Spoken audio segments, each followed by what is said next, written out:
Hello and welcome to Geek and Biscuits. I'm one of your hosts, Grant, joined by my lovely, fantastic, festive co-host, Dan. Merry Christmas. Yes, it's the last one of 2020. Well, it is, mate. Yeah, Yeah, it's been emotional. it has Niagara Falls. It has, yeah. Niagara Falls indeed, Frankie. So this is the last of our Christmas specials. Yep.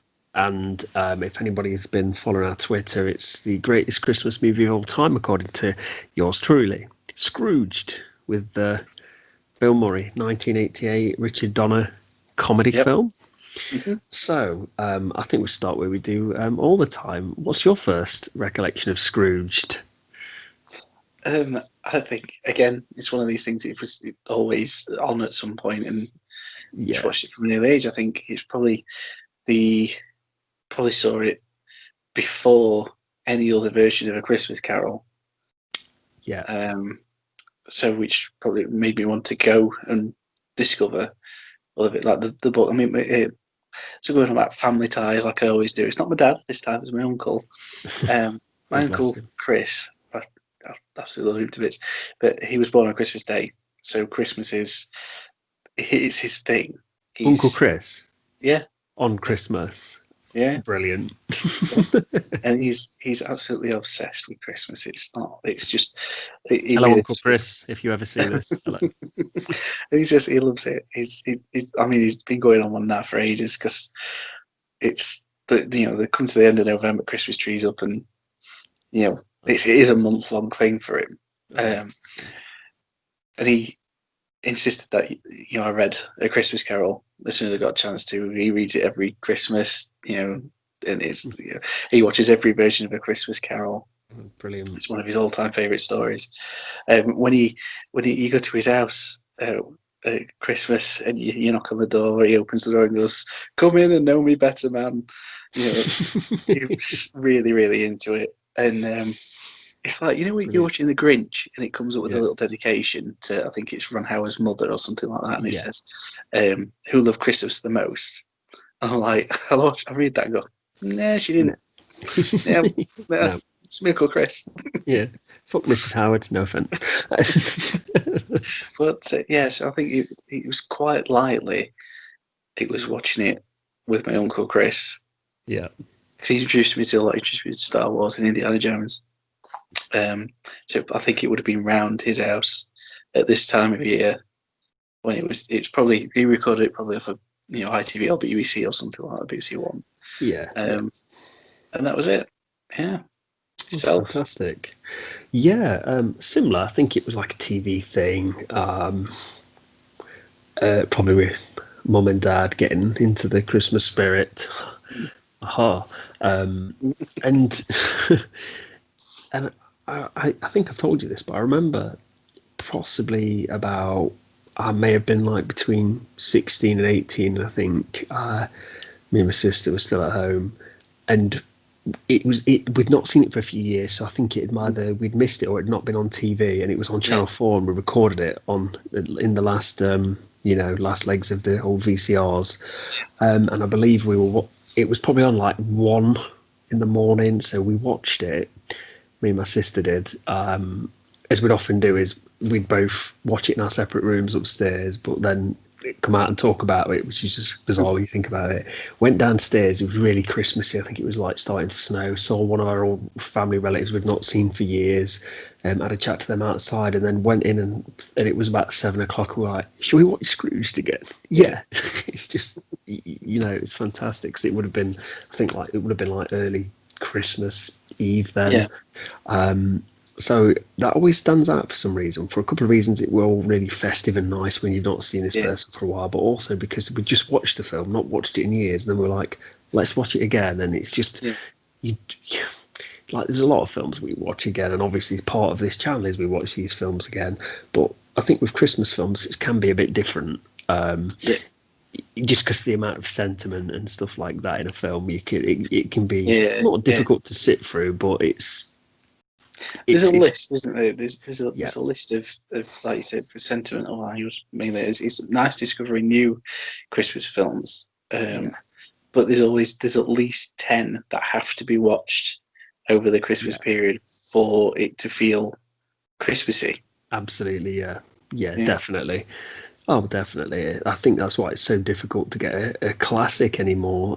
Like, I mean, I enjoyed Christmas Chronicles last year, but they have to work their way in and earn their stripes almost to be that. Like, you can go, I enjoyed that, and I'll watch it again, but it doesn't automatically sit up there. And Scrooge just hit the notes for me. I mean, we'll ease into it now, but like, I just think it's mean spirited, and I fucking love it. It is. I fucking love it. Like, so Bill Murray plays Frank Cross, so he is Scrooge, essentially. And before we get the famous scene where he's visited by the ghost to tell him he's going to be visited by three ghosts, he's mean to his employees. He tells his secretary that like, who's drew this picture, and it's a picture of from a kid that's put it on the wall. He's like, it's crap, get it out of here. He moans about how many fingers it's got on his hands. Yeah. If I can't work late, I can't work late. Yeah, he's maniacal. It's incredible. And he's having so much fun. And I think it's like, when I sit there, I think, oh, I wish I could sometimes treat people that badly. Get away with it. He's like the most likable piece of shit you'll be, isn't he? So, and I think they make a point of saying he's the youngest sort of president, like vice president of the network. Yeah, because he's for people who haven't seen it, which again I don't get why you haven't. He is built this version of Scrooge. Frank Cross is a television, like you said, president for a television studio. Yeah, in the late 80s to early 90s. Yeah, and the answers to one man, that's Robert Mitchum. Yeah, who's brilliant. He's fantastic. Yeah, I mean, I love the when he's talking about programming for pets. For pets. How many dogs and cats there are in America? Spent $4 billion on cat food alone. And it's those interactions where it's kind of that would work, especially now. So because of how ridiculous we become with like focus groups and just piling out trash for any demographic, where back then obviously it's like Bill Murray like kind of like yeah and as he walks away he's kind of like, oh my god, who is this guy? I wish I could fire him, I think he says. So it's really nice that we get a joke that actually works better the more you watch it in the future. Yeah, definitely. Yeah. So we have is it John Forsyth who plays? No.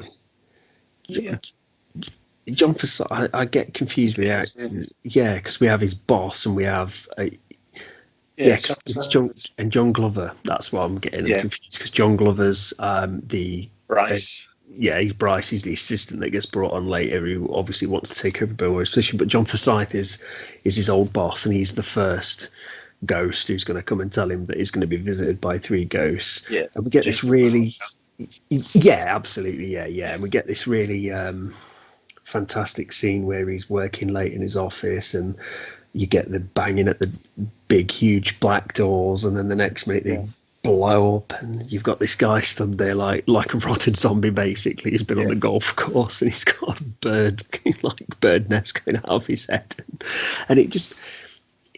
As a kid, I remember that it's just so in your face. Yeah, and it's Bill Murray's reaction to him is like, "You're going to be visited by three ghosts. The next starting like like at noon tomorrow," and he's like, "Oh, that's no good for me. Can we move it? Maybe me, you, and the ghost will get together." And it's just he's kind of where he kind of stands up and like almost like a middle finger to the ghost. It's just fantastic. When he gets out the revolver when he first turns up, and he's like firing the shot, he's going blam blam blam bang. He shoots everything. I don't mind shooting. Watch the Bacardi. It's just that this whole coolness. He's fully accepted he's dead, but he still wants a drink. Yeah, it's But brilliant. it's like when he goes like, Frank, I've got to warn you. He says, I was a captain in industry. I was it Adored loved by by, men, feared uh, by men, adored adored by by. women.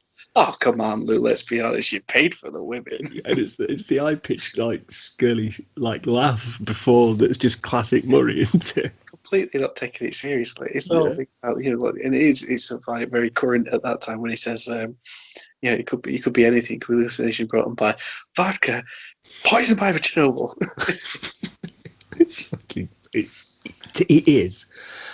A, I personally think it's so quotable. The film is. It's one of the most quotable films. I know Yeah. something we love. We can quote continuously, but I think like if me and you are speaking, I don't think like we go straight to what about that. It's a quote every time Well, we speak about. the quote show, the quote along show. This one, I think. Yeah, absolutely. I mean, it's like it gets serious when he, even the warnings that who gives him, and then he sort of, it's when he picks him up and puts him through the window, and Well, he it's takes like, his glasses off, doesn't he? And he's got like it's.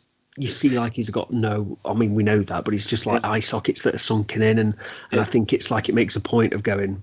Right, I'm not fucking around now. This is the horrible part of me, and yeah. And as a kid because or someone younger, you were like, oh, okay, the interesting thing is when he pushes like through Frank through the window, and it sort of does like the sort of little warping effect, yeah, uh, and so his arms stick through. It's the thing you don't sort of notice until you get older. Because the thing I remember as a kid more is when Bill Murray starts clawing at the rotting flesh on the and it all starts coming yeah, away, and you think, oh, that was disgusting. It's clever, but and the bone starts breaking and everything. And like you say, it's in your face, and it's a bit scary for kids and stuff like that. But it's what resonates now is like, no, please don't let me go. And he says, they'll think I'm a suicide, yeah, and that seems more.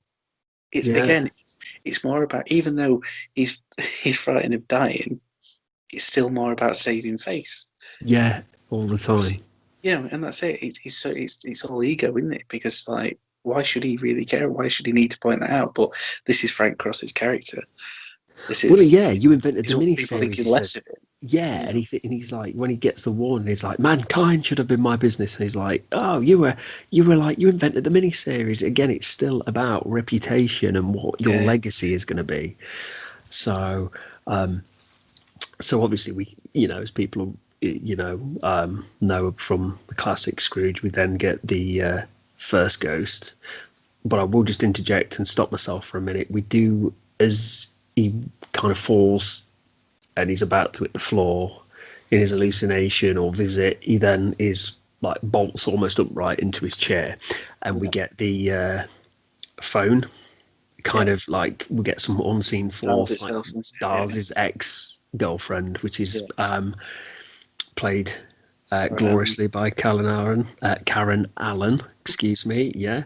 So, and you made a really good point when we had a brief chat the other day about it, that she's obviously well known for marrying in Raiders of the Lost Ark. And if you want to like go ahead and say what you want to say about her being the complete opposite, almost what you were saying, it yeah, was a really yeah. good That's point you yeah. made. It's really nice to see that Marion is Marion Ravenwood is a full on tomboy, and Yeah. she has to be tough, and she has to, Abner's her dad's gone, and Indy left her, and she was only, they make a point of saying she was only young at the time.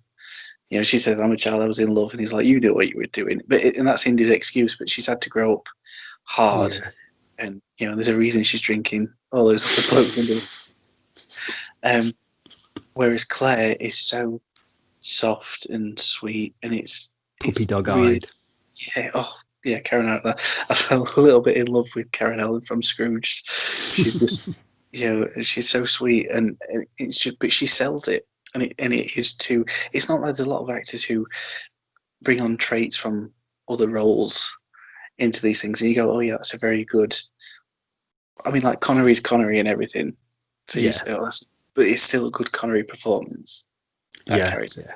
Yeah. Yeah. Yeah. Whereas she's two completely different people. They couldn't Yeah. be, any different. Um, Well, but you that. can. Sorry, no, carry on. Well, I'll make the point and after. I that's the was. thing. I think, because when you do see her in later on in the flashbacks and stuff like that, you can completely get why he fell for her. Oh, absolutely. £100%.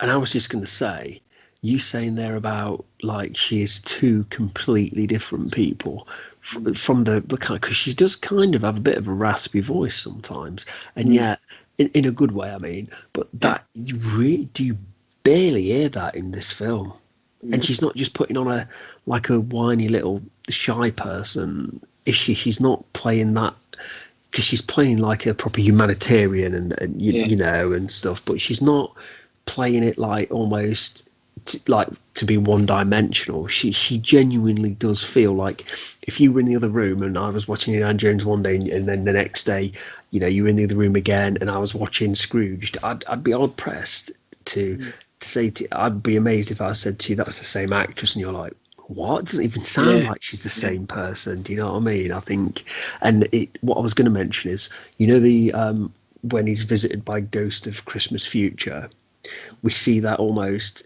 Joan Collins kind of approach Yeah. where she, yeah, and again, I'm like, I can't believe it's the same woman. Mm, yeah. She's great in that. She's really, really good. Yeah, Yeah. yeah, she proper sells it.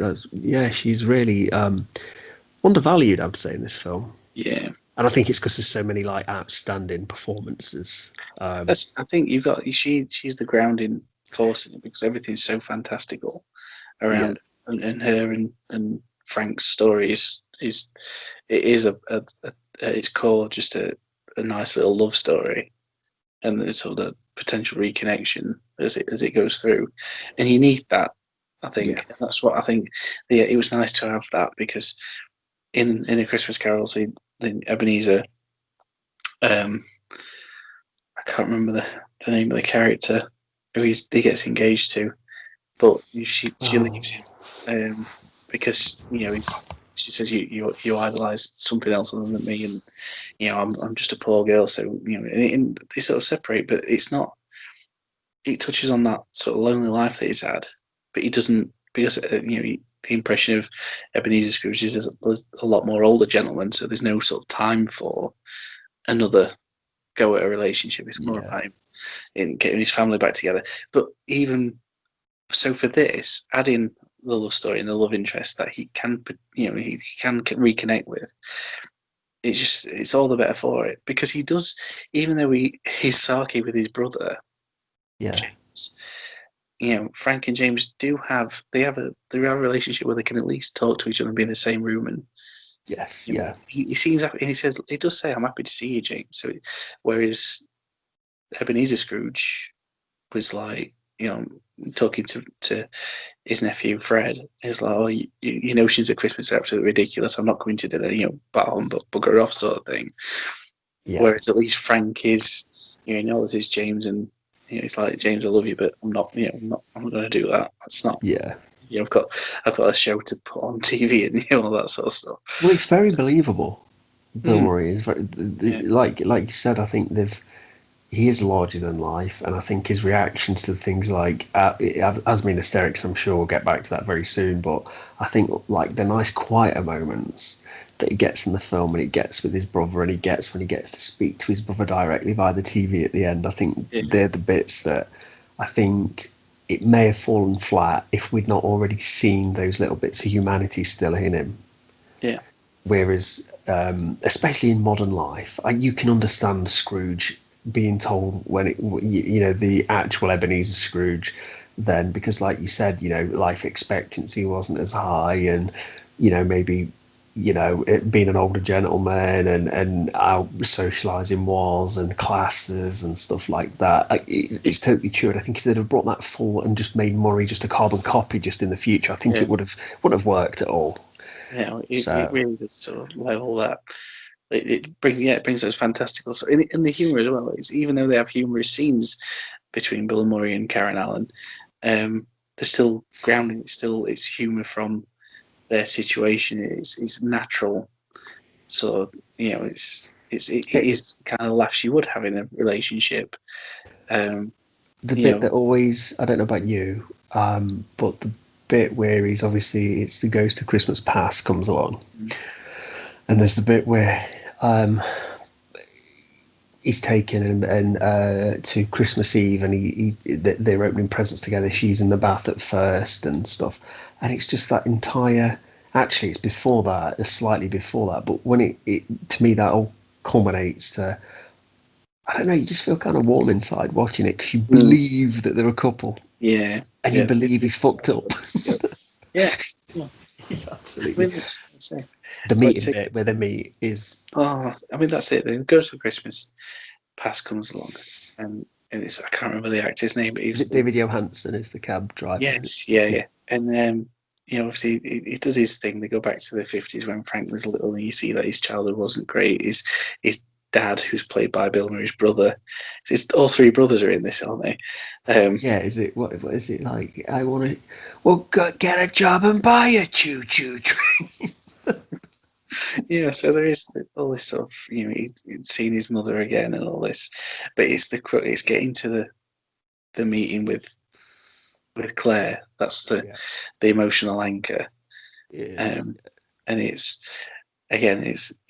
opening the door, banging him on the head. Yeah.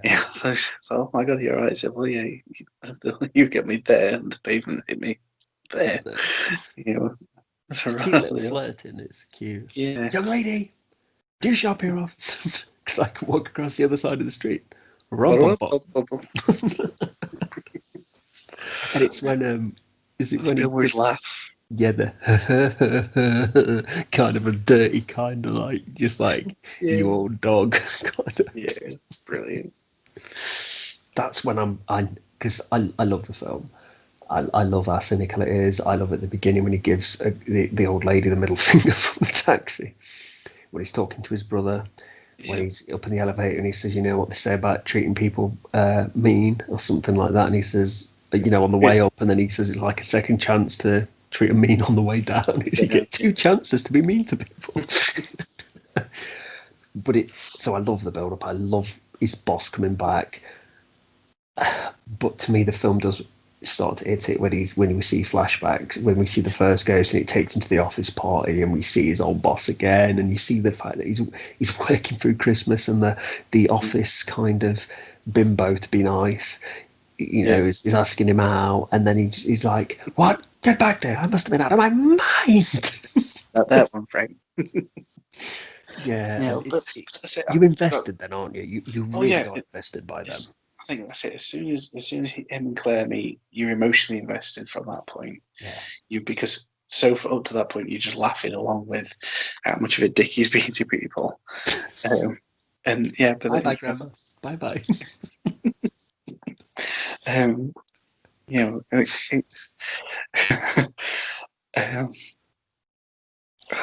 was just thinking about the night that Edie died.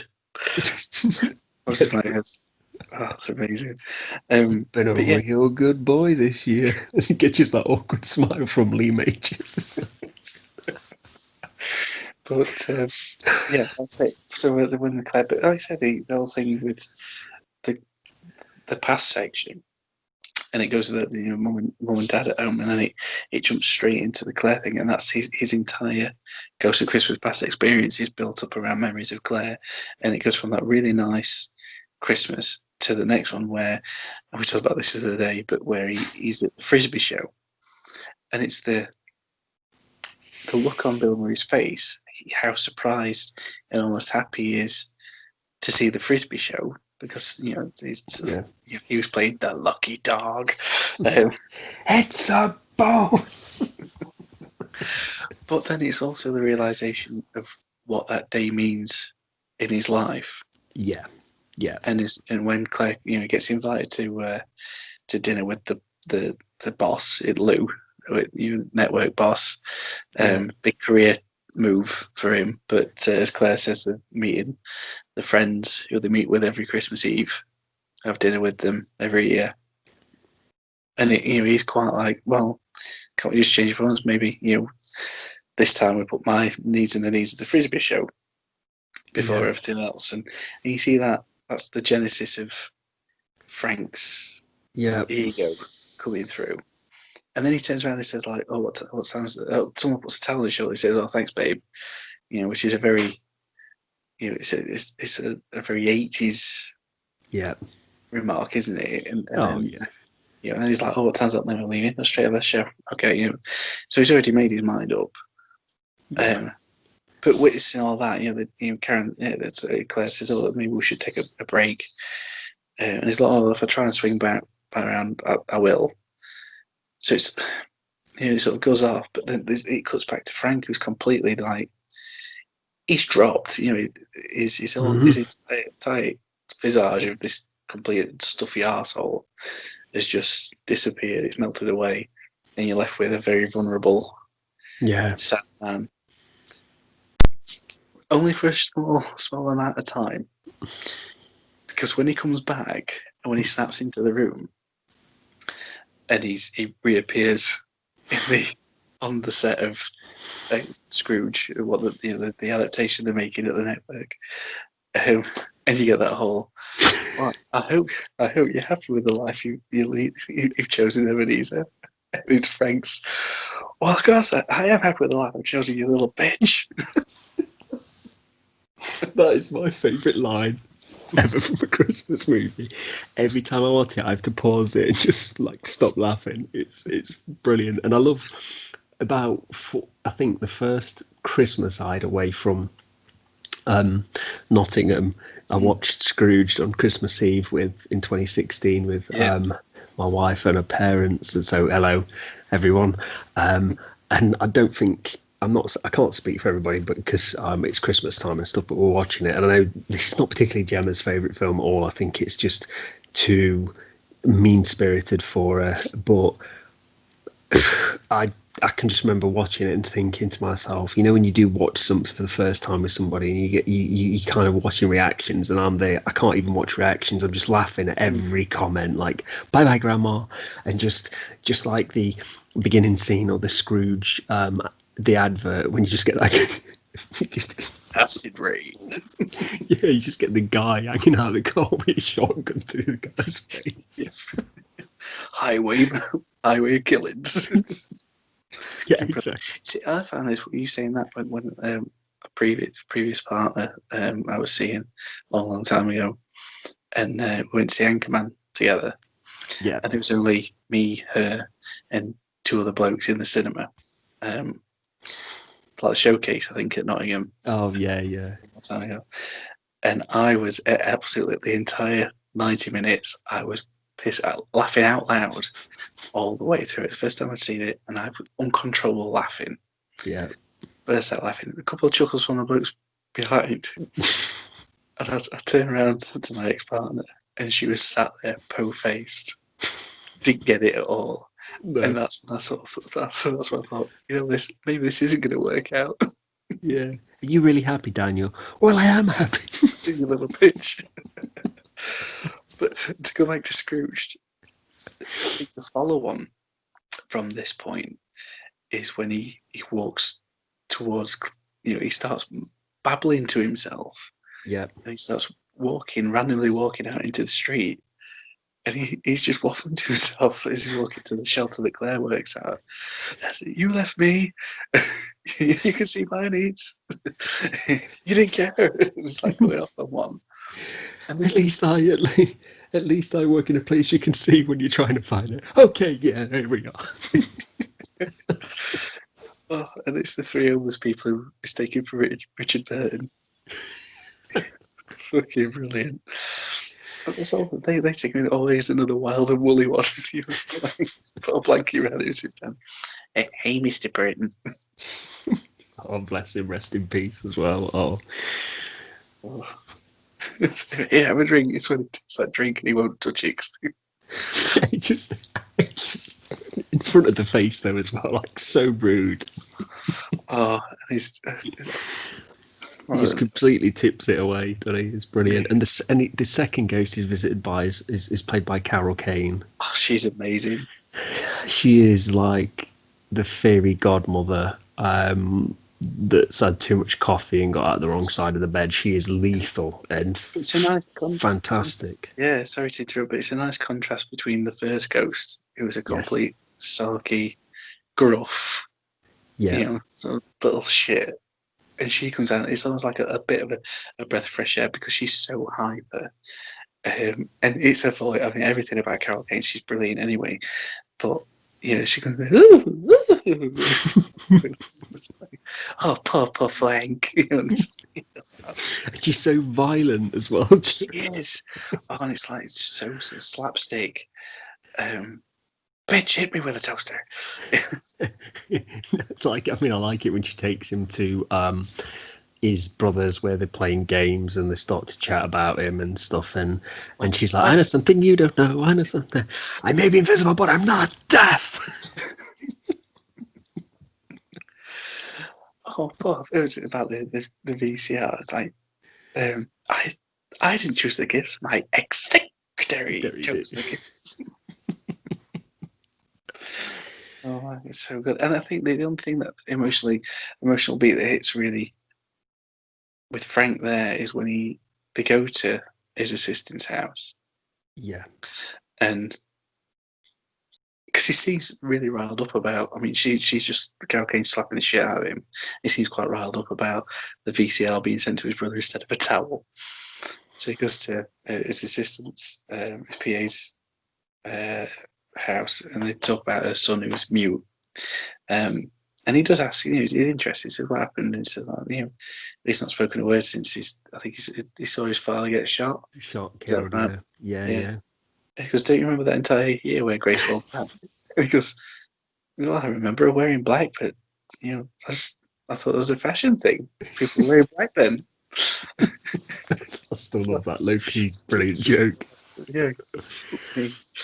Is he gonna get better? And she's like, and she does say, if things don't change, then it is.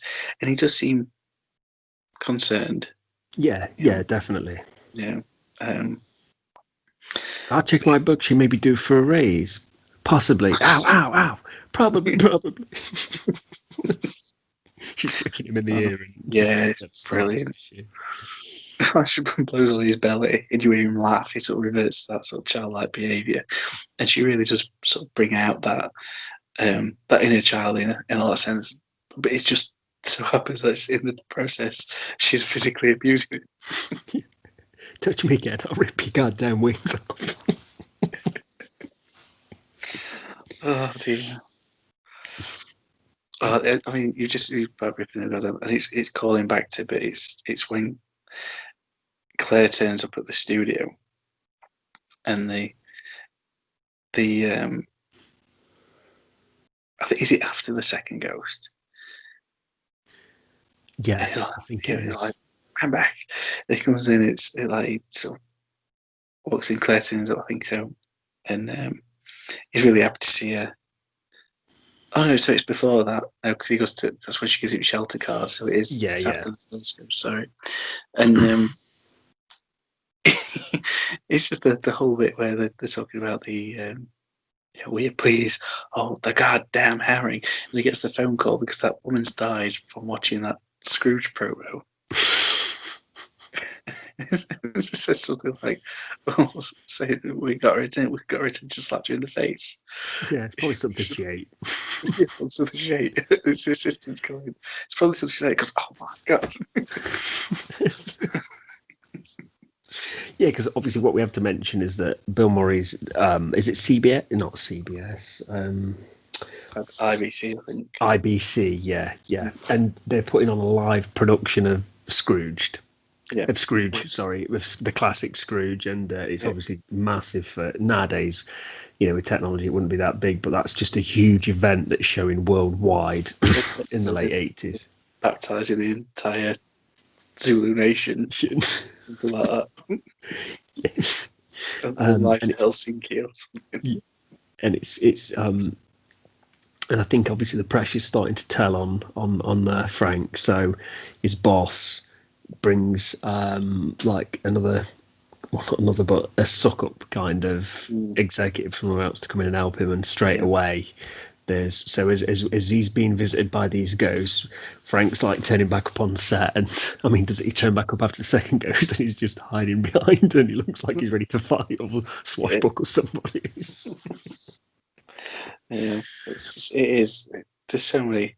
That's the good thing, because it's not just the Christmas Carol stories, the added pressure of, and they just think he's unraveling at the seams, don't they? Yeah, They just absolutely. think, and everyone knows as soon as Bryce turns up, as soon as John Glover turns up, you know what he's there for. You know he's essentially the replacement for Frank if it all goes tits up. Oh yeah, absolutely. Yeah. And he's doing his best to worm his way around. Oh yeah, Frank, we're all here for you, buddy. We're all here for you. He's after his job. It's through and through. That's what it is. But they just have a lot of fun doing it, and having Buddy Hackett sort of balls around. There's all these little stars, like Mary Lurett and stuff like that. They're all sort of perched about. Yeah. Like solid gold dancers. Yeah. Well, I was just going to say that. I mean, you can't put this on TV. Why? You can see her nipples. It's obscene. Charles Dickens would have wanted to see those nipples. These guys want to see. Look, and they're really looking. But that's what I love about the film. It's like it just doesn't. It's just real. You feel that every bit of it is real to that character, and it's unashamedly not gonna. Doesn't care whether you're an adult watching it or a kid watching it. It's like this is Frank Cross. He's a bit of a bastard. Yeah. This is it. So, because sorry. No, I was just going to ready to move us on. So if you've got something to add, mate, that's fine. I was going to say, like, so you've got all these things. It's still sort of up in the air. Obviously, knowing the story of Christmas Carol, the third ghost coming. Yeah. But he's so afraid and stressed and everything. By the time, when Bryce is sort of saying, why don't you go upstairs? He's basically trying to get him to relieve control of the production to him, isn't he? And he's sort of like, why don't you go upstairs? Go watch everything. Kick up, and he's like, turns to everyone and goes, oh, this is Frank's baby, everyone. Let's hear it for Frank. And they're all like cheering.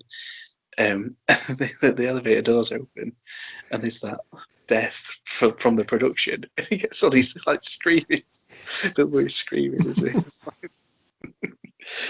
Oh, that's brilliant. But it's nice because you get that pause where he does go upstairs and he pours himself a drink and he's going to watch everything. And the moon turns red, and you get on the TV, it's Scrooge being confronted by the third ghost. Yeah. But whilst that's happening, the third ghost appears on all the TV screens, and the giant skeletal hand comes out to grab him. But he gets interrupted by Elliot, who's played by Bob Goldthwait, who he fired in the first 5 minutes of the film. And it turned out he's lost everything, turns up drunk with his shotgun, and goes for him. And it's that in itself. Yeah. You've got a break between the ghosts, and it's done beautifully because Frank's fully aware that he's ruined this person's life, but he didn't expect him to come back on him in such a big way. Yeah. Yeah. And Bobcat Goldthwait plays it fantastically, doesn't he? It's brilliant. Yeah. He's unbelievable. He's and it's great because we all know he's got quite a funny voice and we all know his shtick by now, but to see him play kind of a gentle role at the beginning, offering that like friendly advice to him, and he's like, I think me and you are a lot alike. Just get that little fucking Bill Murray, whatever, fuck off, just pushing him out the door. But it's great to see him because obviously you're rooting for Bill Murray. He is a bastard, but you're rooting for him. But it is nice to see him get a little bit of comeuppance because this guy's fired, his wife's left him, he even gets himself a brown paper bag and a bottle of booze, and then it shatters. Yeah, then the next one gets stolen by the first ghost. He gets robbed while he's passed out on some bin bags after he's given birth. Yeah, and that's a nice little payoff because obviously he escapes because the elevator opens, he's about to take a shot at him and he falls in, and then we get the actual third ghost where he thinks it's not the third ghost. He's like, hey, back off, that may works with the chicks, big man, but and then he opens up the cloak of death and it's all these little souls of people. Because did our people do that? Yeah, it's quite nice as well because you get almost like a future created by Salvador Dali or someone like that. It's really abstract. So you get the face of of death, or the third ghost, is almost like a TV monitor in the hood, and its face flickers between some quite disturbing, maybe for kids and stuff, but it's quite unusual. And it also has a mix of Bill Murray's face with that was quite interesting. That yeah, the death set sort of thing. But I like that it was the literal lift yeah, taking them down, and each level that they went down was something. So it was what's his assistant called? Grace. Is it Grace? Yeah, it's Grace visiting a son in an asylum. Yeah, he's still not talking, is he? And he's and then it's Karen and it's Claire, like you said, sort of from earlier, from when he's told her before that just scrape them off. Yeah. And she has done, but it's sad because she's sat, dressed very well to do. They put a couple of little lines on her face and a bit of pancake makeup and that, and there's a couple of poor kids watching her dine with her friends, and she's like, "Oh, look at that dirty, street urchin sort of thing," and calls for waiter to get rid of them. Right away. But her friends, who you imagine are elitist snobs like her, by that point still go, "Oh, Claire, leave them alone." She's like, "No, friends once told me, scrape them off." But she looks away and she says something about Lumpy, about Frank. But when she turns around, she's got a little tear in her face, and it's kind of like, is she lamenting what she had? Is she sad because she's lonely because she's followed the same path Frank did? Or does it tie into what happens in the next level down? Well, I always thought with that as well, what was sad about it is if she turns back and she's got the tear, it's like you can excuse your own bad behavior in life because you're the only person who knows your feelings. So if you maybe bite somebody's head off, there's a reason, and you're internalized that, so you know why that reason is, so you can almost like make an excuse for it. But then when you see that in somebody else, it shocks you, and I think that's the point where Bill Murray's like shocked at how strong his behavior is. She follows it with a massive grin as well, doesn't she? Yeah, a really false smile. But then it goes down to the next level, and it's the funeral parlor, and it's the way he sees Wendy, James's wife. Yeah. So his sister-in-law, and he just, it's the way he reacts. We said this the other day, that he reacts almost like, "Oh no, not James. Oh, how sad!" Or, "Oh, why did it have to happen?" It's not. It doesn't seem sad. No. So it's almost like, "Oh, that's a shame." How it comes across. And it's only when James walks into the room. But he does have a bit more emotion, doesn't he? Like, oh, very, like, kind of like, yeah. I mean, it's not your right. He's happy to see him, but it wasn't when he sort of thinks James is dead. It's not. It's not how you react if you just found out your brother had died. Yeah. But it's that realization that it's him. And then it goes back to that first scene with Lou, where he's put out the window, where he doesn't want to die. It's like the most important thing to him is his life, even though he's not made anything of it in a personal way. Yeah, of course. Career, great, but it's like he's so. And obviously, like Wendy and James have aged a bit, so it's not going to happen for a while.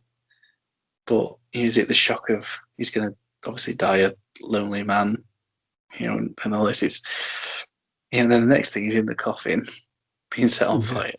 Don't let them burn me, James. Don't let them burn me. And he's pleading. And it seems to all these things. I think it really is a mix.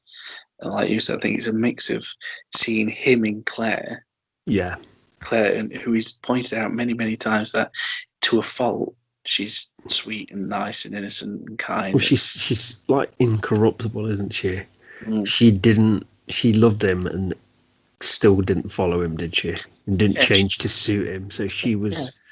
And she still loved him, even though seeing him, how his behaviour on set was when she's like, "Oh, what happened to you?" And it's like, "No, same old Claire." Still trying to save the world. Yeah. It's like he's saving Lumpy, still trying to run it, and he's got that little kind of like nodding grin, like, "Yep." she's been away, he left her for the company that he's now almost running. Yeah.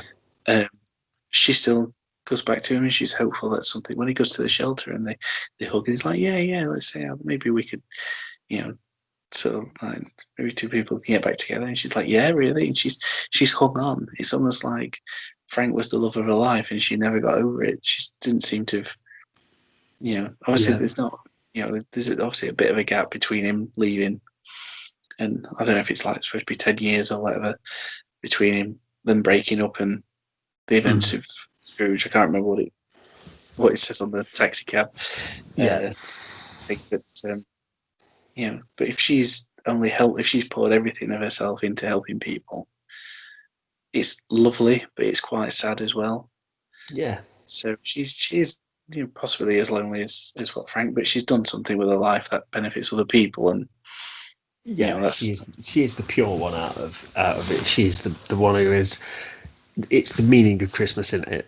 Being with other people and helping your fellow man and stuff like that. So although they, like you said, it's actually a really good point. Although they are probably both in the life very lonely and in the same personal stage, spiritually she's more fulfilled than what Frank's is, and if she probably passed away, she'd be lonely, but she'd be fulfilled. Whereas Frank's obviously like really fearful of death, and he's not made, like you said, he's career wise, yeah, great, but he's in a profession where he stands still, and he's getting backstabbed as he's going through this anyway. So what does it really matter? Yeah, that's it. And I think that brings you back around to him surviving those events. His soul is saved. Everything sort of comes full force, like it does in Christmas Carol. Yeah. But he still has to deal with Elliot. Yeah. Yeah. But it's just that the energy he's got when he comes back. From that point of him wanting to live, to the end, whether it's 15, 20 minutes still of film, it is pure energy from Bill Murray. Yeah. And it's pure Christmas spirit. That's what he's running on. It's amazing, but it's brilliant. It's not forced either. No, just no. Yeah, I'm alive, and so are you.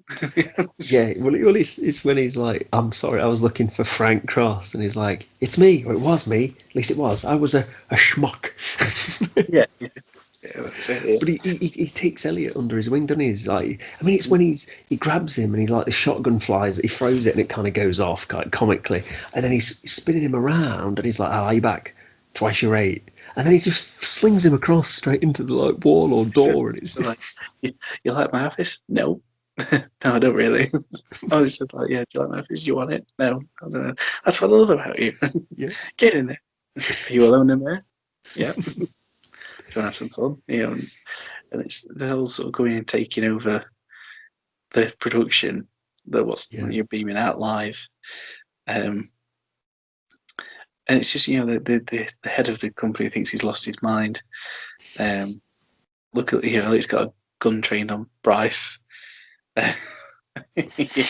Can't do anything, and the entire staff, sort of broadcast staff, and he goes into that sort of absolute epic dialogue about Christmas, and the spirit of Christmas, and heartfelt, pure heartfelt. It is. It's so, and to see that's just all Bill Murray. Yeah. That's he's just on the spot, just going for it. The roll cameras and went just go, and it ties in together. It's like the whole stuff about him. Oh, look at here, mistletoe. There's a tradition. I think it's a law. It means I've got to kiss this girl. Yeah, that's good. But it wasn't great. There's only one great. And Claire, and they're all watching from the shelter, aren't they? Their eyes are full of hope that it's. And she just get a taxi, and it's the Ghost of Christmas Past. It's like, can you get me to the IBC Tower? What floor? Yeah, he's great. The first Ghost is great, David Johansen. Yeah. So you've got, while that's happening, she's travelling there. You've still got him talking about just like I say, it's the time of year where we all become a little bit kinder, we become a little bit softer. We we seek out people. We do all this. It really is. You have to watch that bit to get the full force of it. You have to sort of go Yeah. back and even if you just watch that segment, really, really let it sink in because it is pure Christmas spirit fuel. It It is. It seamlessly goes from like talking about the relationship with Claire to talking about how much of a dick he was, to talking about how much human beings connect at Christmas, then talking to the audience almost, not breaking the yeah. fourth wall, but like Mm. wrapping it all up in like Christmas is bigger than just this film and than any of Yeah, us watching. yeah. And Yeah, and when he's going like it's like you'll love it, you'll want it, and you'll get hungry for it, and it'll last you for your lifetime. And then he goes, it really is, the best I've felt in a really long time. He finally takes a breath. um, she turns up, don't she? She's yeah, stood behind yeah, brings the her in, camera. doesn't he? Yeah, it's Claire, the old world, Claire. well, It's just such a oh, feel good it's beautiful. movie. Yeah, It it, really is. it's. I mean, it is my personal favorite Christmas movie. Not just because we've got the sentimentality, because at Christmas I do love that, like in Elf and Home Alone and stuff. I do love Mm, that, but I think the nastiness to go with it and the mean spiritedness is obviously not only funny, but it helps to counteract each other. So you get some mm, kind of like you can enjoy again just from purely from a film perspective as an audience member. You get a bit of everything in that, and I yeah. think it checks itself a few times. And because also it's a story that's been told, Mm, so we can't have it. We just can't keep repeating the same things. And by the time it comes to the end, it's I don't think, oh my god, he switched too quickly. I think this guy's wanted to switch, and he's never really understood why not. Because why should he when he's so successful in mm. nearly all Well, aspects of his life apart from one?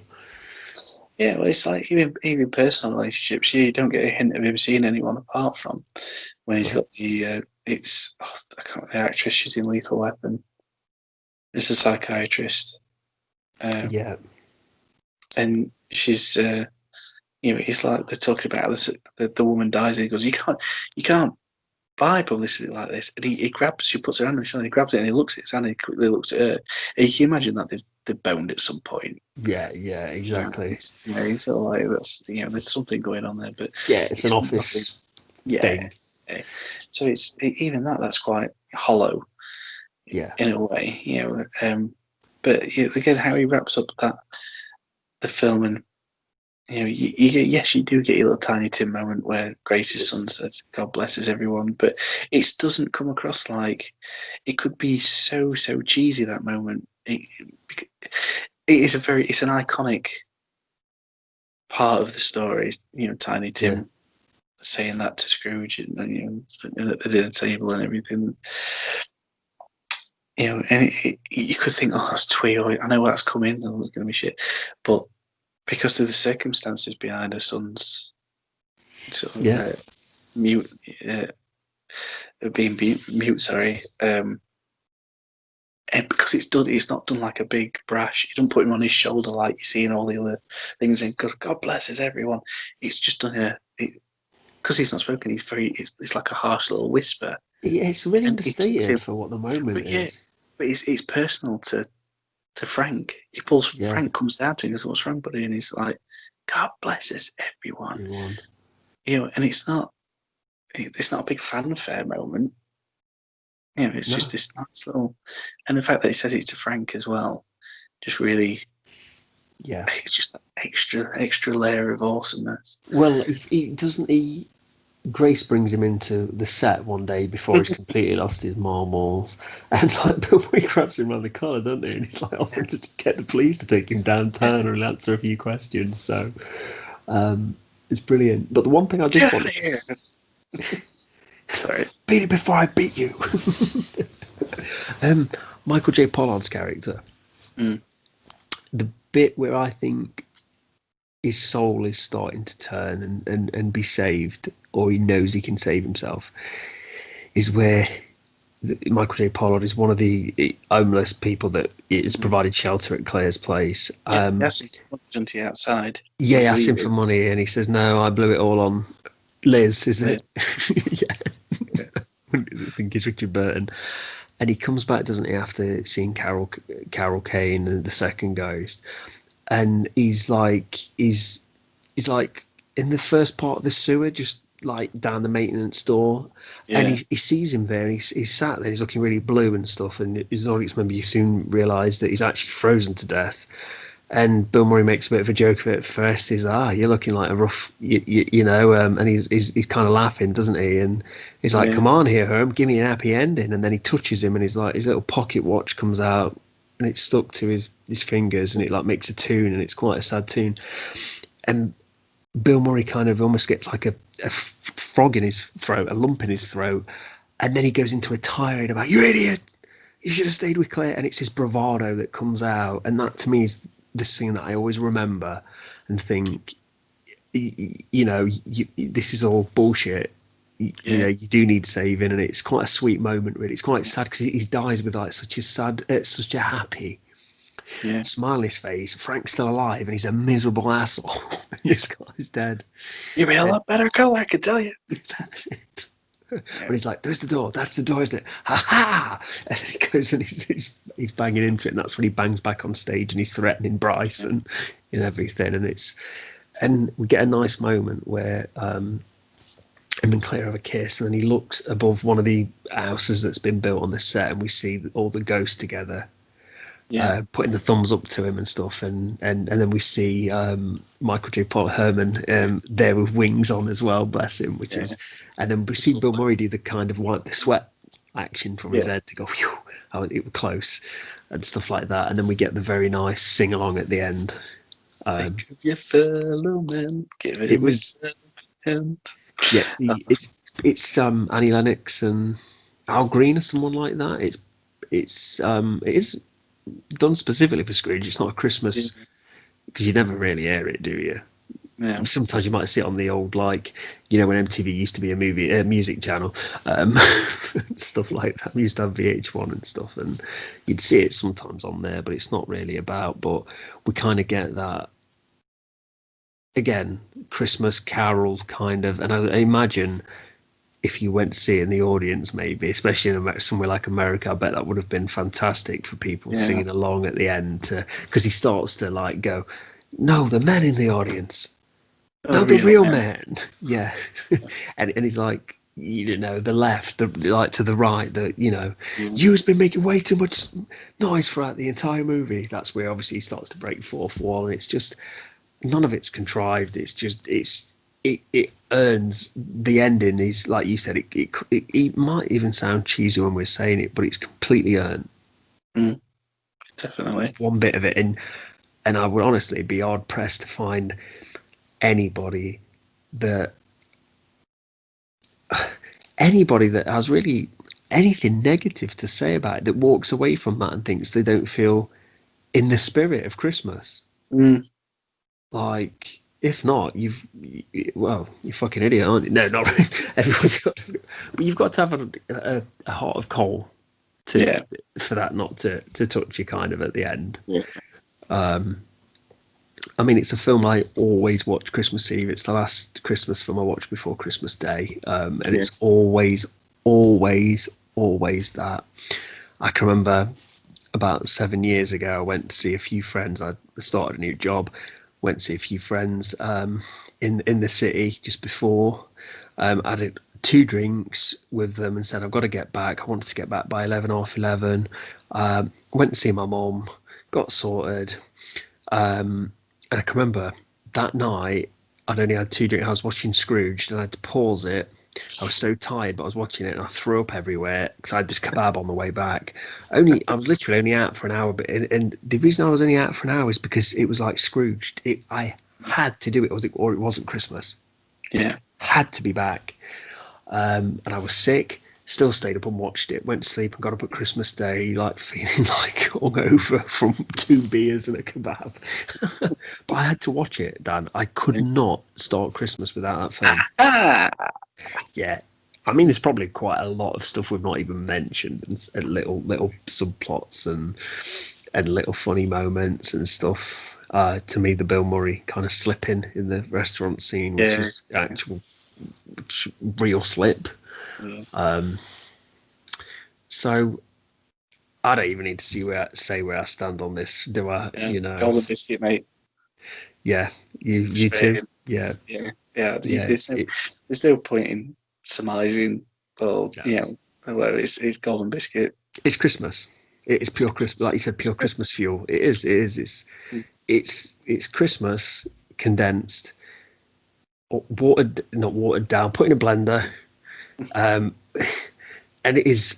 They've literally given it to Bill Murray and said, "Right, drink this. We're going to film you." Yeah, It's great. It's great, yeah. and I just I know we say this with it. Just watch it. I'm surprised if this is not on your Christmas top 5 Christmas films to watch, then I will be blown away. And I just leave it with Bob Goulet's Cajun Christmas. Silver bells, silver bells. Just get the alligator like Barry does a double take like what? Her father loves beaver.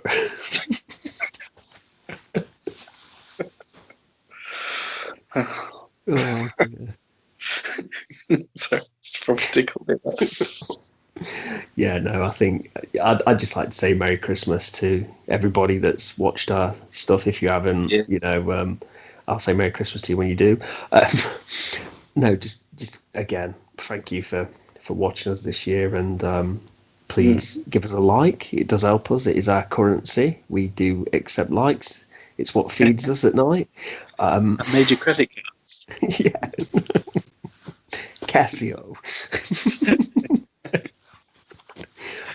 Subscribe, please, if you like what we do, or if you don't, just that'd be even better. Actually, if you don't like what we do, subscribe. We'd really appreciate that. But obviously, just if you think we've earned it, subscribe, like, helps us out a ton. Think of it as our Christmas present. Yeah, that'd be nice, wasn't it? Yeah, It that's would. what I might ask. I might ask to put on Facebook. So if you want to get rather than a Christmas card, just subscribe to my fucking channel. Yeah, exactly. But like the thing me and you spoke about before, we're a growing channel. We're a very channel in its early stage of infancy, but I'd do this if we had one watcher, one viewer. Yeah. And so I want to thank you, mate, for being where not you as the watcher. Sorry, It's not me. Yeah, no, exactly. I think it's all horse shit, mate. It's got nothing to do with me. I've got better things to do. I spoke it. I don't want to listen to it again. Yeah. No, it's definitely me. I won't listen to me again. I just fast forward your boss. So It'll be someone in a care home somewhere who just has the radio on, just have a podcast, YouTube on for a bit of company. Yeah. No idea what the fuck we're talking about. Yeah, exactly. That'll be the funniest thing. They'll be like, "These two again. What are you listening to?" You're like, "Oh, I don't know." Followed by, what's that smell? Yeah, but I want some back to formula. Oh dear. So thank you very much. It's been a good year, and we continue to learn, we continue to develop, we continue to have new stuff in the pipeline that we want to do. So all I was going to say, Daniel, if you've got 10 minutes, is I was just going to see if you wanted to kind of almost like a bit of an after party for 10 minutes, just almost like a, after party, after the party, it makes sense. If you just wanted to say, again, speak about what you've enjoyed this year from our either Geek and Biscuits side, or what you're looking forward to doing Christmas this year, kind of what movies you've enjoyed or anything like that. So, and I thought it might be a nice thing if people want to stay around and, comment like, piss off and finish the video, or No. it's a no from me, Simon. Oh yeah, it's been a funny old year, pal. It's been. I mean, we started this because we're in lockdown. Not just because we're doing lockdown. We didn't just think, oh shit, we've got better to do. Yeah, wait till we're out of the tears, bastards. You'll wish you'd liked us then. But it's been an experience. It's been enjoyable. We managed to get through a short first series while we were finding our feet, and still really enjoyed it. And then sort of brainstorming for that second. I've got my second series. You know, Smell my cheese.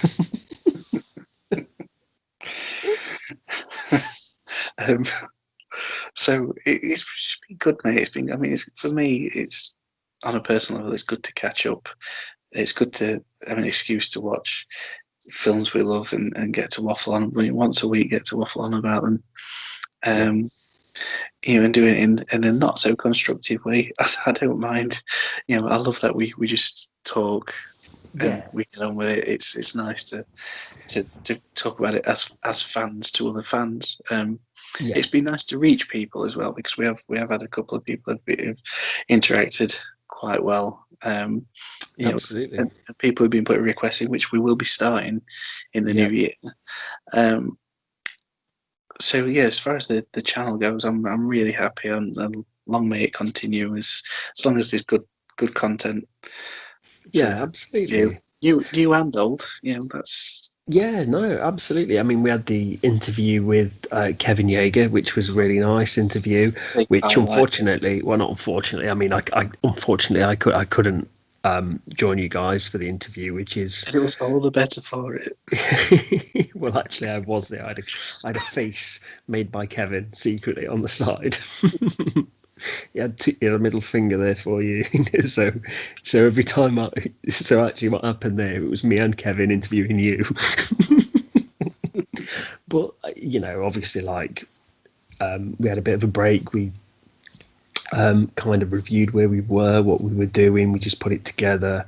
And I think you hit the nail on the head when you was like, well, it's YouTube. There's a lot of podcasts on YouTube. There's a lot of reviews, but why don't we? We're not pretending. Like, we both got background in film. Why would we want to be another kind of like, well, let's break this down scene by scene. Let's do there might be the odd thing, like we did the Star Wars special where we thought, how would we go and do this? But what I do like is it's just two guys having a conversation about film. Like, we could be at the pub having this exact same conversation, apart from we'd probably be louder. I just want to point out, you said guys, so just watch your pronouns, please. Yes, I'm a honey badger. Sorry. So an honey badger and a guy. Well, guy maybe, I don't know. I consider myself a tiger. Not guys and dolls. Yeah, just a bunch of crazy guys and dolls. Yeah. Yeah, I wasn't even going to say like an actual animal tiger. I was going to say one from like 100 Acre Wood. So obviously, like, it's just been really good to, like you said, to speak to people. Like, I've got quite a few friends, and I've spoke about some of them. Like, I don't like to give them shout outs because they're miserable fuckers. But no, but like even. I've had messages saying, "Oh, listen to your and Dan's podcast the other night. It was great. Enjoyed it." Like, I think I shout. Sorry, I'm just going to say I'm still waiting for someone to go, which one's Biscuits? Yeah, I know. I can't wait for that. Are you Geek or are you Biscuits? Yeah, none. Well, I'm not watching you then. I thought this was a cop show. Coming soon. Geek and Biscuits. Yeah. This guy's a geek and he can't solve any crime without his partner Biscuits. And it's not even a human being. It's a new pack of biscuits every day. It's like a time loop show.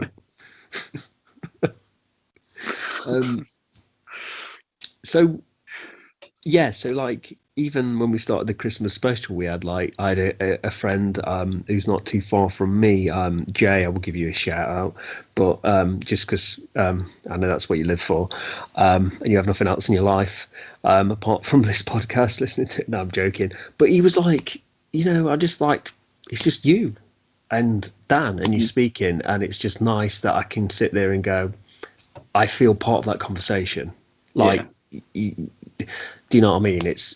We're not, we are analysing it, and we have gone quite deep into analysis with some of it, but I feel it's all kind of me and like the films inside out. We might chat Yeah. and go, oh, I'm looking forward to doing this one. We go, yeah, great. Oh, yeah, yeah. But we don't, we prepare, we watch the film and we look into the history, but we don't prepare what we're going to say. Now, And I think that it's authentic, and I think that's that's why I enjoy doing it every week. I think the entire time we've been recording, I've only actually edited dialogue once, and that's because we had a technical fault, Yeah, and we had to sort of explain to each other that because we couldn't see each other, or I think your video froze or something like that, and we had to sort of explain to each other what was going on, and we trimmed that. But every other episode yep, is completely unaltered. So the absolutely. complete bullshit that you're hearing, you're listening to, and you're Yeah, watching, depending where you're tuning in. yeah, It's all us. it is. It is, and yeah, I think it's the better for it. So a little bit like we said about Bill Murray, it's just like you either want to listen or you don't, and I'd rather have 5 people listen that love it than 5,500, 200 people that are like, I'll see it if I've got nothing else to watch. So. Yeah. Before we go, I mean, I'm not forcing us out the door yet, but so what about you? Because this film is like the ultimate Christmas spirit for me. It gets you that mode and it gets you excited. And so, what are you? What do you do Christmas? Because I know you love Christmas, and ever since I've met you, we've always swapped funnily sarcastic Christmas cards and awesome stuff. So what is it that you look forward to now of in a family and stuff? What's your little routine? Have you got one or? I'll take the kids out into the woods, and I'll leave them there for 5 days, and whoever comes back is the strongest, and they can carry on the family name.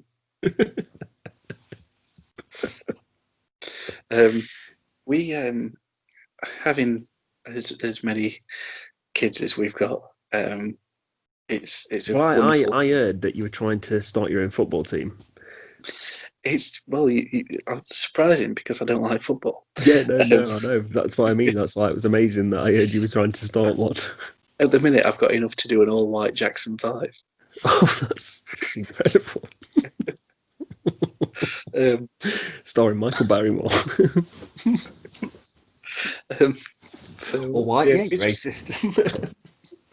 we just sort of, it's the same. I think as a lot of people we get we try and get this last week. The kids are off school, so it's just cramming as many Christmas films as possible. Do they Let them like them stay. as well? Do they? Because I know obviously you've got. They're really Some, young, yeah. So they've just started watching. They watched the Santa Claus the other day, and Oliver was kind of like, "When's he gonna get fat?" It's like, well, if you, it's like, well, he got fatter. He gets fatter a lot quicker than what I did. It took me a couple of years, but yeah, it's Tim Allen. It didn't take very long at all. Um, and yeah, we watched Elf for the first time together. no, brilliant. Did they like And that? do you know what? Oliver was in absolute hysterics when he chucks down that bottle of Coke and Oh, belches. He was proper, and to see that in a scene that I'd laugh at anyway, just to see that and have that connection. yeah, We did Polar Express at the cinema last year yeah, in 3D. We weren't sure how they're going to sit through it, and they did incredibly well, and they loved it. brilliant. It's hitting those sort of at Home Alone. They watched Home Alone 2. They absolutely they loved that as well. So it's nice to they're getting at that right age where it's really good age to Yeah, really. I mean, they're fully into grips with the Santa and all the yeah, excitement that comes with it. So to have the TV and as much content as you can possibly wish for, yeah, and keep that spirit going. yeah. It's brilliant, mate. It's wonderful. I Brilliant. know you'll get that with your daughter, in the next few years if she gets older and she starts Yeah. understanding. It Well, is. she's It's 4 months, mate. She can't figure out yet that she's figured out the TV, as in she obviously is watching it, and it's whatever's there is not there. But when I video call my family now, it's like she thinks she's watching the TV still. That's it. It's, we get so the tree was up extra early this year because of coronavirus. You want the kids to have a really Yeah. good end of the year. Whatever next year brings, who knows what's going to happen next. But as long as they're happy, I'm happy, and I'm happy because Mandalorian season 2 finished on a really fucking high. Yeah, that was good. That was yeah. Yeah, I've got to watch. I had it spoiled for me, but it was unbelievable. That part, I've seen that part, and now I'm just trying to get through it as quick as I can. But Yeah, for you, what's well, especially Christmas for now me. you're a dad, yeah. Yeah, well, Christmas is it's going to be strange because I think my first thing is I'm writing a letter to Santa to tell Boris Johnson to fuck off. No, that's a joke. We it's been difficult and no one makes any decision, but I think it odd for everybody, and I think that's what I only mentioned it because I think like you saying about putting the tree up. I think it's little things like that that have kept the spirit alive this year for people. Yeah. Yeah.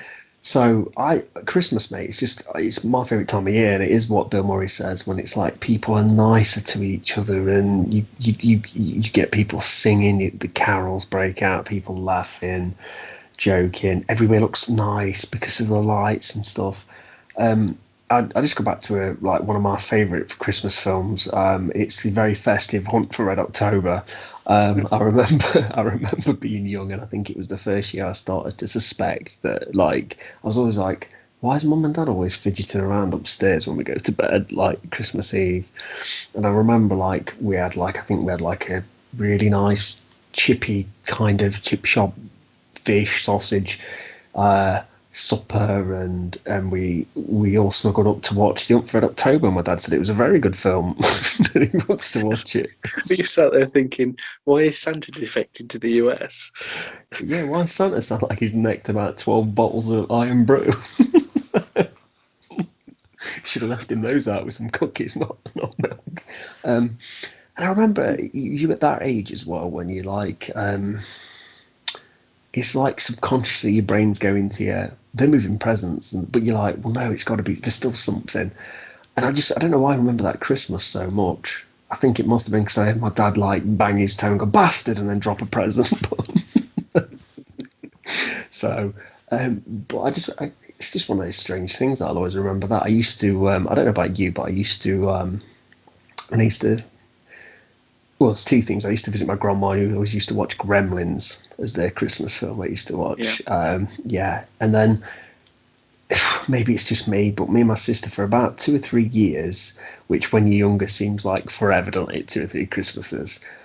There always used to be E.T. and The Land Before Time on TV, and we always used to sit and watch those films and stuff. So I think Christmas it's again, that's why we do this kind of thing, because it's just memories as well that you bring out of it. Like me learning a lot about your dad, like bringing you downstairs watching films, and then your uncle, who probably is not so secretively actually been revealed as Santa tonight. So it's just tying everything together, mate, and it's just how movies do influence people, Yeah. and how they can trigger memories and things like that. That's been a great thing about this. You're not just getting to watch the films we love growing up, but it's being the nostalgia behind, like I said, resurfacing memories of how we discovered these films in the first place. Yeah, It all comes from a positive place. It's parents who love films getting the kids to love films, who yeah, will in turn hopefully get their kids to love films as well. And it's just yeah, that first time you can appreciate. I mean, we've done this with Ellie, our eldest, throughout this last couple of years. More specifically, where we've been able to sit down and go, I want to show you Back to the Future. You're at the right age where you're going to fully appreciate. You won't have to sit there, and because she doesn't sit there and ask loads of questions all the way through anymore. She'll No, wait to the end, which is a godsend because normally watching it when kids, all the kids are they're all going, "When's he doing this? When's he doing that?" You know, it's like just shut up and watch it. I'm bored. Just shut up and watch it. Can I have some sweets? No, you can't. for the ninth time, Hellraiser will get good when it gets good. When's his skin going to grow back? And yes, Debbie indeed did Dallas. So it's kind of what's a deep throat. But I'm on about the character in X-Files, by the way, not Oh yeah, Linda definitely. Lovelace. Yeah, Jerry Harding. Yeah, definitely. Yeah. I don't want social services coming around over Christmas. Mate, you've got to, no. Are they in your bubble? No. No, fuck off. But yeah, so it's been nice to have introduced it, and obviously she's gone along. She watched Scrooge with us the other night for the first time. You know, so it's all these traditions, and you know, for me, everything culminates up to Christmas Eve, regardless of I'm working this Christmas Eve, but whether I'm working or not, you know, the kids are in bed. We get sorted what we need to get sorted. Make an hot chocolate, put It's a Wonderful Life on, and then goes to bed. Oh, great film. That's our tradition. That's, you know, we watch as many different films, whatever order we want, leading up to Christmas Eve. But that's for us. It has to be It's a Wonderful Life to ease in. I watched Scrooged, and I think me and my mum used to watch it all the time, every year. My partner Gemma, she doesn't like it, so some traditions are going to be carried on though.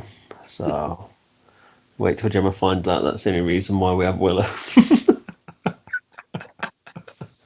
Good man. Oh dear. Yeah. So, and I think that's it. I think it's the same. I'm like you as well. If I want to watch a film, I enjoy watching a film. Whenever I'm in the mood to watch it, I can watch it 2, 3, 4 times. But I think it's something special about showing somebody a film, which we've done in the past with each, not just Christmas films, obviously. And I just think like it kind of like we both love Christmas, so I just thought it's nice just to have a chat and to get into the spirit of it. And if anyone's still awake now, hello. But it's just one of those things that we don't get a chance. People don't, as in general, at this time of year, to just sit back and it's really nice for me to like listen to like what you want to do and like how people are. Like, I'm interested when you're like, oh yeah, we're showing Ellie Scrooge. Like, I'm like, oh, did you like it? Because as a person who's like, I don't think I'm a movie snob. I can see good in quite a lot of movies, some that are quite bad, but I always find it interesting to see how the younger generation handle films, especially films that are older. Yeah. See, do they embrace it, and you know, certain things. So it's always nice, and I think you guys have done really well with, you know, when I've had conversations with you about talking about like, oh, everyone at school wants to watch an horror film or wants to watch it or things like this, and you guys have been really, really like not only good parents about it, but you've also respected like their kind of, you know, if everybody else is doing it, and you know, like respecting kind of like feelings about it, and almost like, you know, what she thinks, you know, like almost like a consultation, almost like to help her develop. And I think it's brilliant, and I think there's not many forms of entertainment that brings everybody together like that. Oh yeah, really. I mean, we it's like she could turn around and say, I want to watch. I say, I want to watch it. And it's like, right, you can, but first we're going to watch The Fog. You know, Robert Wise's The Haunting, and you're going to get your education first. Yeah, and I think that's a very nice thing, and I think that's the things that I would do, because I think, you, all right, it's films that you like or stuff like, but it is the education. But I think it's nice as well that you're just not going to drop it straight in. It's like a build up as well. Mm. Do you know what I mean? Like, Yeah. let's start. Here we go. Because as adults, we can go, well, like for me, The Haunting, great film. It, yeah, I kind of like what they did in part one. Part two, I didn't like it all. But we know most people probably go, well, it's scarier. because it's louder and because it's cut quicker and stuff like that. But actually, it's not. And I think, but to show somebody like a child that's not seen them, to build them up to build their tolerance and stuff, Yeah. and it's perfect, mate. So like with Christmas and stuff, it's the same thing. It's just nice to kick back after a hard year, isn't it? Together and Oh just yeah. Yeah. yeah. Absolutely, mate. Yeah. So yes, mate. Thank you very much for all your hard work and You too, mate. Yeah. everything. It's great. I'm sure I'll speak to you on the big day anyway. Yeah, definitely, mate. Yeah, I'll be Yeah, around. Be yeah. around, not doing much. Bless you, bless you. But yeah, thanks for listening, guys. If you stayed to listen to this part, well, Yeah. more for you. I'm not being responsible. Yeah. Merry Christmas, everyone.